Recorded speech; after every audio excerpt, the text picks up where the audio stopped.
only a mother of an autistic son, but also has plans on opening a Lego store one day to help autistic adults. Please help us welcome Carole Burns.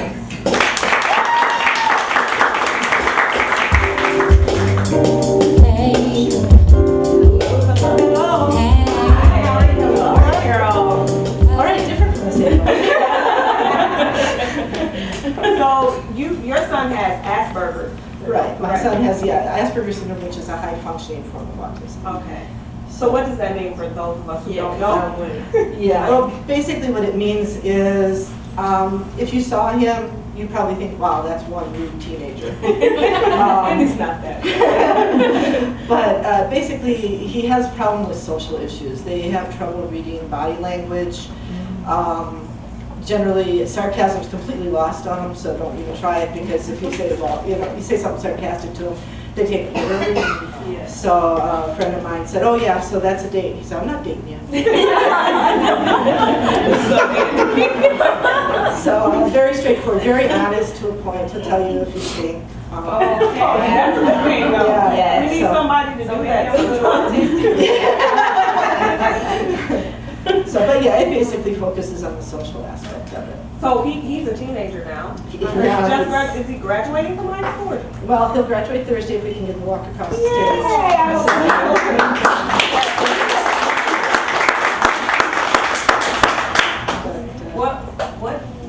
Like, how did the doctors diagnose him as having that type of autism? Like, what makes them say that this is what he has? They didn't diagnose him, I did. Interesting.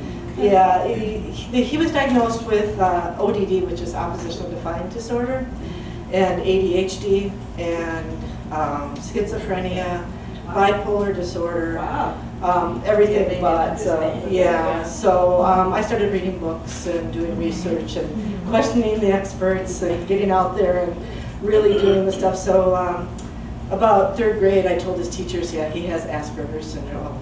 They're going to really be mad when they see this. But I told them that he had Asperger's syndrome, and I started giving him the research and how to treat him and how to act with him in class. And when he was 14, the doctors diagnosed him with Asperger's. Oh, wow. Good. So they give you medicine for all that different stuff that they done? Oh yeah, he was on some pretty bad things. I mean, he was early on with the misdiagnosis. He was on medication that basically made him anorexic. Wow. Yeah, there was a number of years. I mean, he was so thin, my husband could take his fingers and go from his wrist up to his shoulder. Wow. Yeah, you wouldn't know now if you saw him. Yeah, if you saw him.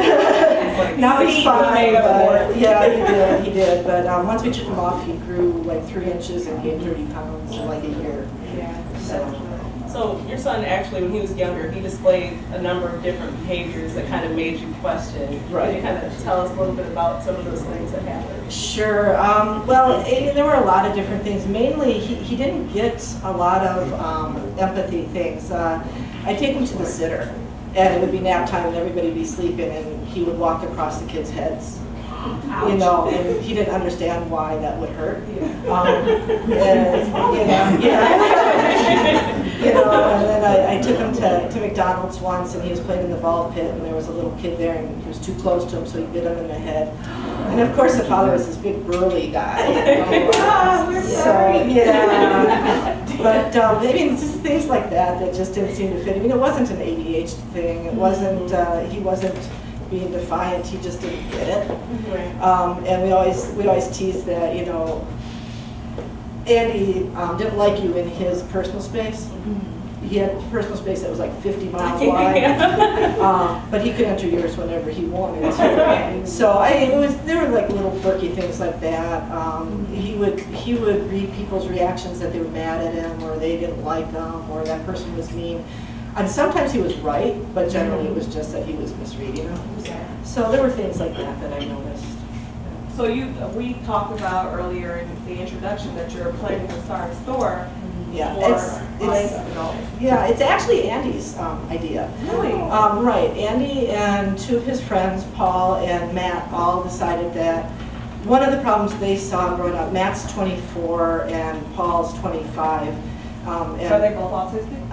Matt has Asperger's, and Paul is what you would see as what you would stereotypical think of when you think of autism. He has the rocking, he's completely nonverbal. But the three of them are friends, and someday on another topic we'll talk about Second Life and how I actually got them talking to each other. I was actually going to ask that when you were done. Okay, well, let me explain this real quick. Anyway, so they decided that if they were going to be employed, gainfully employed, where they couldn't get fired, because one of the things is, they get fired a lot. Statistics show that 85% of people with Asperger's syndrome can only hold a job for about a year. Because they are so quirky. I mean, these are the kids that you saw in high school that were quirky and nerds and really strange. That's kind of generally, they probably have Asperger's or some form. But anyway, so they decided if they were going to ever hold a job, they'd have to have their own place. So they thought they wanted to start a store, and above the store they were going to have an apartment so they could live and they didn't have to worry about transportation. And they were going to have like Peapod deliver groceries and have Mary maids come in and clean. They really did. And so we said, well, what kind of store do you want to open? Well, Andy had been on First Lego League for 9 years very successfully, and the one thing he knows really well is Lego. So we contacted them and they gave us permission to sell their product. We can't use their name in any of the, at this point, I'm going to break that one. They are going to so it's basically a store, it's a Lego store, but the people in the store will be on the autism spectrum. And it's really going to be a career training place. So individuals like your son someday can come and work there, and we will train him, and he'll have a job coach, and we'll find businesses in the area that are willing to hire. So we'll bring those people in, train them on Asperger's and autism and how to deal with it, place this person in their business. The job coach will stay with them until they're comfortable, and then move on to the next client. So yeah, So who named the store Brick by Brick? Actually, unfortunately, that was mine. The kids all came up with things with Lego in the title. And we can't use Lego. So. I like Brick by Brick because it's kind of like building Legos as well as building their lives. Exactly. So we came up with that. What is it about Legos that interests children with autism? Or I mean, I know with children it's maybe the colors and all that, but what is it? A lot of it's the same thing, but it's also a huge engineering piece. The components. If you think about people with autism, I always say there's no gray in their world. It's either black or white. Okay. So the bricks will only fit together a certain way. And even though they've got different size bricks, then you can use them to manipulate and to build a different thing. They're always going to be either a 6-point brick or a 2-point brick. So it's always very set. Okay. The other thing with Paul, he's one who's has a higher level of autism.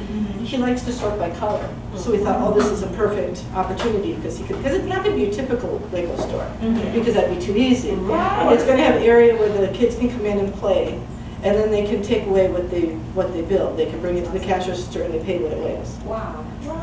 So that was one of Andy's. Now, like people think when they hear autistic, they think that person is stuck, they don't know how to do nothing. Because all this stuff, all these ideas you're saying he's having, like, what is the block when it comes to autistic kids? Like they can come up with ideas like that. Where does the block come in? It's a focus. Yeah, it's and communication is huge. That clear form of communication, and also, right now my son is stuck on wolves. Okay, anything that you do right now is going to have to deal with wolves. So if we do Legos, it's going to have to be a wolf Lego.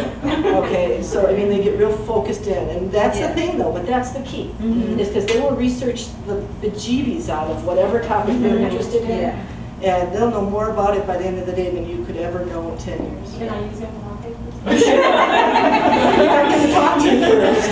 Let's go on Second Life. But with Second Life, is that something that he has like the social awkwardness? And what is Second Life? Second Life is a virtual world. It started in 2005, and it's just a whole nother world, but it's all online. And the thing that helped them there was it gave them an opportunity to try out social situations, because they have bars, they have dance clubs, they have universities, everything there. Do they have to be 21 to get in? Well, they have to be 18 to get into some of the adult places, because there's some not so nice areas in Second Life as well. So was Second Life designed for autistic? No, it's designed for educational. Okay. But it allowed them to talk with people anonymously, and so it kind of broke that social stigma. Right. Carole, thank you for being here. Thank you.